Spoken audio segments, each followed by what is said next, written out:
Action. নমস্কার। 25তম বিশ্ব জনরঙ্গ মহোৎসবে আপনাদের সবাইকে স্বাগত। আজকের এই আনন্দ অনুষ্ঠানে আমাদের নিবেদন, বেহালা অনুদর্শীর নিবেদন, পঞ্চম বেদের উৎস সন্ধানে। প্রযোজনা বেহালা অনুদর্শী, নাটক নির্দেশনা সুমনা চক্রবর্তী। শুরু হচ্ছে নাটক পঞ্চম বেদের উৎস সন্ধানে।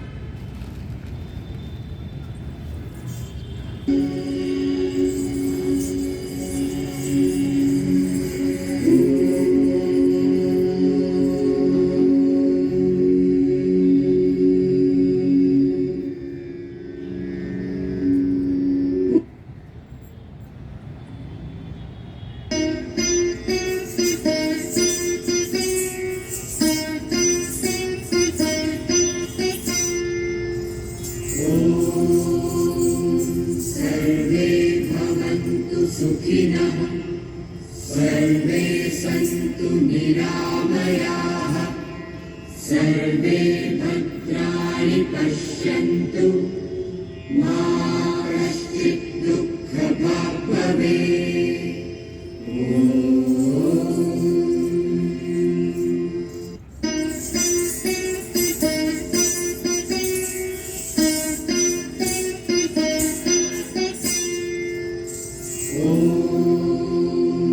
सर्वे भवन्तु सुखिनः, सर्वे सन्तु निरामयाः, सर्वे भद्राणि पश्यन्तु, मा कश्चित् दुःखभाग् भवेत्।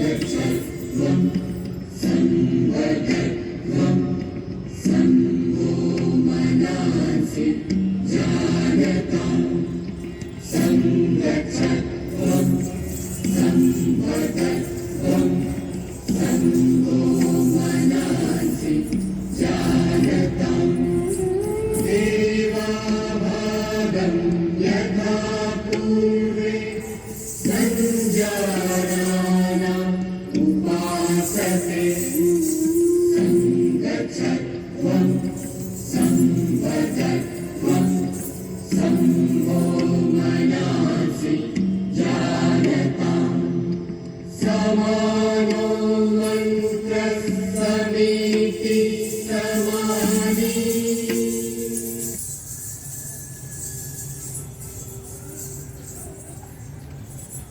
আমাদের প্রণাম গ্রহণ করুন গুরুদেব। বৎস, পূর্বরঙ্গ সমাপ্ত। তোমরা এতদিন যে শিক্ষা লাভ করেছ তার অনুশীলন তোমরা চালিয়ে যাও। এ এক নতুন কঠিন পরীক্ষা। দেখো যেন কোনো ভুল ত্রুটি না হয়। অবশ্যই গুরুদেব। বৎস, সর্বদা তোমরা স্নেহশীল থাকো। আচ্ছা, আজ তোমাদের এখানে আগমনের উদ্দেশ্য কি? গুরুদেব, এই নাট্যশাস্ত্র তো আপনারই রচনা, কিন্তু এই নাট্যশাস্ত্র সম্পর্কে বহু প্রশ্ন আমাদের মনে উদয় হয়েছে। সেই সব প্রশ্নের উত্তর জানতে, সেই সব বিষয়ে আরো বিশদে আলোচনা করতে আমরা আপনার দর্শনে এসেছি। বেশ, তাহলে নিঃসংকোচে বলো। গুরুদেব, নাট্যশাস্ত্রের উৎপত্তি কিভাবে হলো, আর এর উদ্দেশ্যটাই বা কি? বাহ, খুব সুন্দর প্রশ্ন করেছ। কিন্তু প্রশ্ন শুধু এই নাটকে নয়, এই নাটকে মাধ্যমে জীবনের সারমর্ম বোঝা যায়। আর সেই ত্রেতা যুগে মানুষজন তাদের লালসা, কামনা, লোভের বশবর্তী হয়ে এই অধর্ম এবং সংঘাতের পথে এগিয়ে গেছে। সেই সময় দেবরাজ ইন্দ্র মহর্ষি ব্রহ্মার কাছে নিবেদন করেছিলেন, আবেদন করেছিলেন বলেছিলেন ব্রহ্মাজি এমন একটা মাধ্যম সৃষ্টি করুন যাতে করে শ্রবণ এবং দর্শন একই সাথে পাশাপাশি চলতে পারে, এবং এই মাধ্যম যাতে মানুষের ধর্ম এবং মোক্ষ লাভের পথে মানুষকে এগিয়ে নিয়ে যেতে পারে। সাধু সাধু সাধু। কিন্তু গুরুদেব, এই বেদই তো আমাদের সমস্ত জ্ঞানের ভান্ডার। জগতের সমস্ত রহস্য লুকিয়ে আছে এই 4টি বেদের মধ্যে। সেই সমস্ত রহস্য উন্মোচন করে আমাদের জ্ঞান ভান্ডারকে আরো সমৃদ্ধ করবার জন্য এই 4টি বেদই তো যথেষ্টই ছিল। তাহলে নতুন করে আবার এই নাট্যশাস্ত্র রচনা করার প্রয়োজনীয়তা দেখা দিল কেন? কারণ যাতে করে সমস্ত মানুষ অতি সহজে সমস্ত কিছু বুঝতে পারে।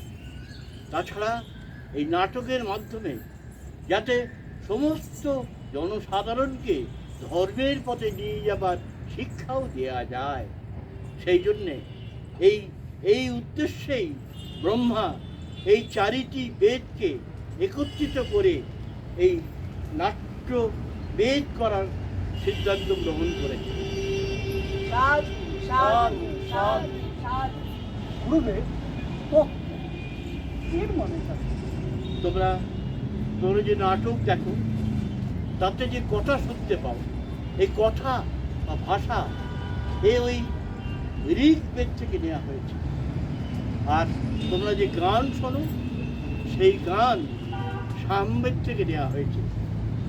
যজুর্বেদ থেকে অভিনয় এবং অথর্ব বেদ থেকে নাট্য রস দিয়ে এই নাট্যশাস্ত্র সৃষ্টি করা হয়েছে। এই সমস্ত নাট্যশাস্ত্র নিয়েই এই নাট্যশাস্ত্র আমাদের বা বেদ তৈরি করা হয়েছিল। সাধু সাধু সাধু সাধু। আচ্ছা গুরুদেব, নাটক কি শুধু কেবল দেবতাদের জন্য? না, অসুররাও এই একই প্রশ্ন করেছিলেন। মনুষ্যে উত্তর দিয়েছিলেন, বলেছিলেন নাটক সকলের জন্য, মানে দেবতা, দানব, মানুষ, সবার শুভ শুভ কাজকর্ম এই নাটকের মধ্যে দিয়েই আমরা পাই। একটা মানুষের দুঃখ, শোক, তাপ এই সমস্ত কিছু এই নাটকই দূর করতে পারে। নাটক মানুষকে আনন্দ দেয়। এমন কোনো কথা, এমন কোনো জ্ঞান, এমন কোনো জিনিস এই ভূভারতে নেই যে নাটকে পাওয়া যাবে না। কি অদ্ভুত! সমগ্র সৃষ্টির অদ্ভুত এক সমাবেশ ঘটেছে এই নাট্যশাস্ত্রে। জাগতিক, মহাজাগতিক, লৌকিক, অলৌকিক, পার্থিব, অপার্থিব সমগ্র জগতের সমস্ত মানুষের সব ধরনের ভাবেরই প্রতিফলন ঘটেছে গুরুদেব। তাহলে এই নাট্যকলায়? হ্যাঁ বৎসা, এই নাট্যকলা কেন, সমস্ত নাট্যকলাই সঙ্গম হচ্ছে এই নাট্যশাস্ত্র। আর কলাবিহীন সমাজ তো অনেক অন্যরকম, মানে পশুদের সমাজ, তাই নয় কি গুরুদেব?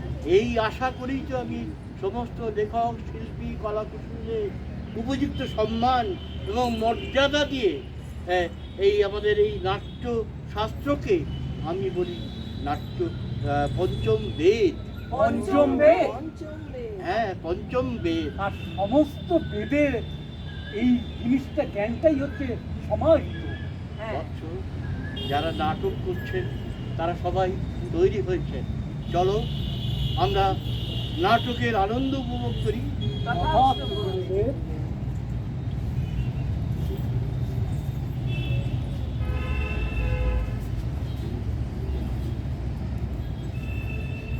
রাষ্ট্রের বৃদ্ধি হোক, রাষ্ট্রের বৃদ্ধি হোক, সকলের আশা পূরণ হোক, সকলের আশা পূরণ হোক, জগৎ আলোকপূর্ণ থাকুক, জগৎ আলোকপূর্ণ থাকুক, ধরণী ফুলে ফলে ভরে উঠুক, ধরণী ফুলে ফলে ভরে উঠুক, সজ্জন নির্ভীক থাকুক, সজ্জন নির্ভীক থাকুক, দুর্জনের বিনাশ হোক। দুর্জনের বিনাশ হোক। আমরা শিল্পী, নীতি নির্ধারক নই। শিল্প সৃষ্টি করাই আমাদের একমাত্র কাজ। নীতি নির্ধারকরা আমাদের কাজ নিয়ে ভাবুন, আমাদের নাটকে পরীক্ষা নিরীক্ষা করার সুযোগ দিন। কারণ নাটক তো শুধু শিল্পকলা নয়, নাটক হচ্ছে সমাজের দর্পণ। এই নাটকের মাধ্যমে আমরা মানুষকে মানবিকতার শিক্ষা দিতে পারি, বিশ্ব মানবিকতার স্তরে পৌঁছতে পারি। এই নাটকের গুণ এতটাই। এই নাটক মাধ্যম নিয়ে আমরা আমাদের দেশ, কাল, জাতি, ভৌগোলিক পরিসীমা অতিক্রম করে এই নাটক বিশ্ব মানবিকতার জায়গায় আমাদের নিয়ে যায়। সমাজের যে কোনো রকম প্রতিকূলতাকে জয় করতে পারে, তার থেকে কি করে প্রতিকার পাওয়া যেতে পারে সেই শিক্ষা দিতে পারে একমাত্র নাটক। সমাজকে স্বর্গ বানিয়ে দিতে পারে নাটক থেকে আমাদের লোক শিক্ষা হয়। ও শান্তি, ও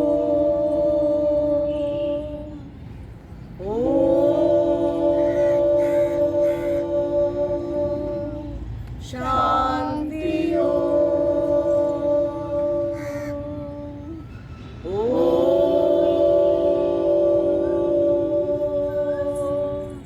শান্তি, ও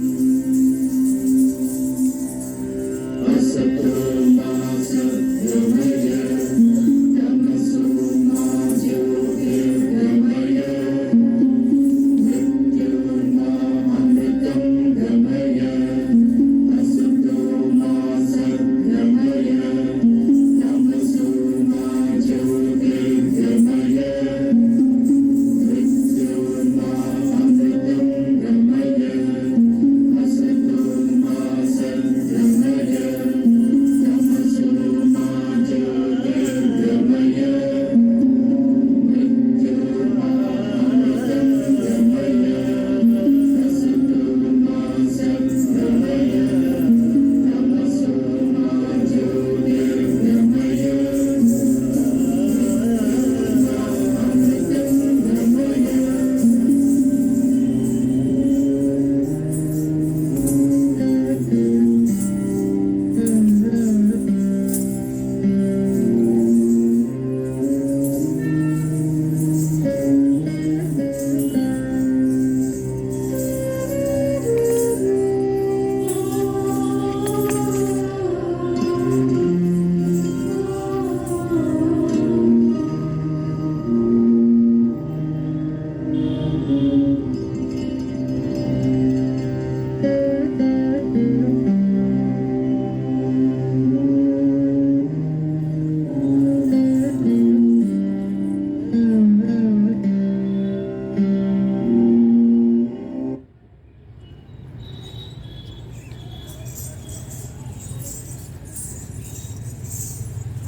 কাট।